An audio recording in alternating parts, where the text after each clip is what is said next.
Less than 15 hours after American Brad Van Loo took victory in Ocean Sprint 4 of the Velux 5 Oceans Round the World Yacht Race, Canadian Derek Hatfield appeared on the horizon as dawn broke off the coast of South Carolina to secure second place. The Canadian had been at sea for a total of 23 days and had travelled over 5,900 miles from Punta del Este in Uruguay to Charleston on the eastern seaboard of the United States. Having underperformed at his own admission on the last leg from New Zealand to South America, the 58-year-old had been determined to step up a gear during Ocean Sprint 4.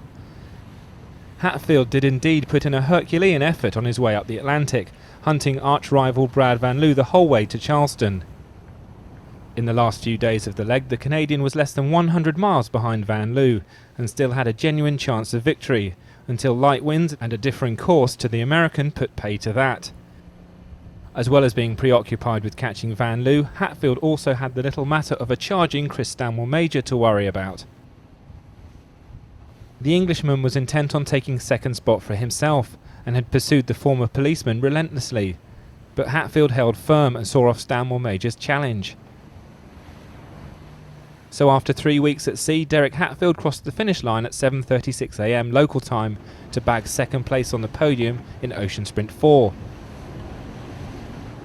Shortly afterwards, Hatfield was joined on board his Eco 60 yacht by his partner and shore crew member Patjan Verberg.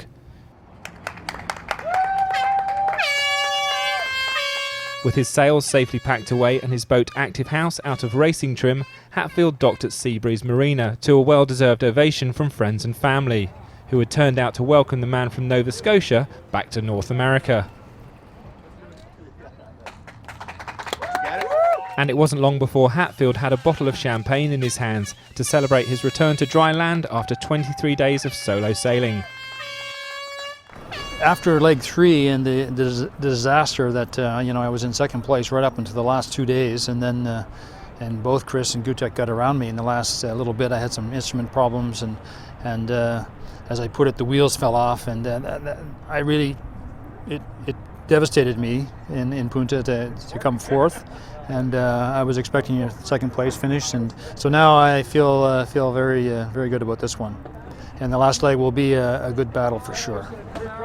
As well as a host of Canadian well-wishers, Leg 4 winner Brad Van Loo was also on hand to meet the man who had pushed him so hard.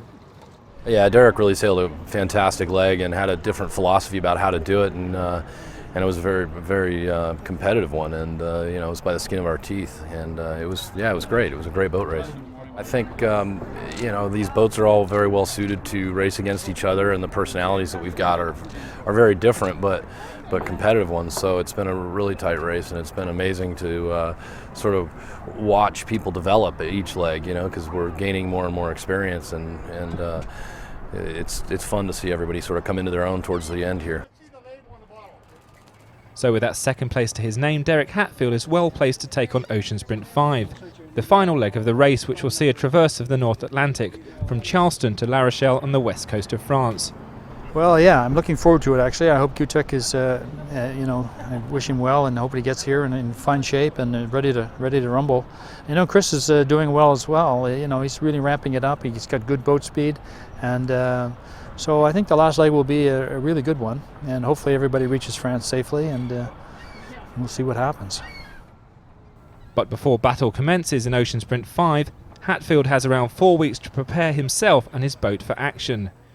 The next man expected to arrive in Charleston is Briton Chris Stanmore Major, who, if all goes to plan, should be dockside within 24 hours.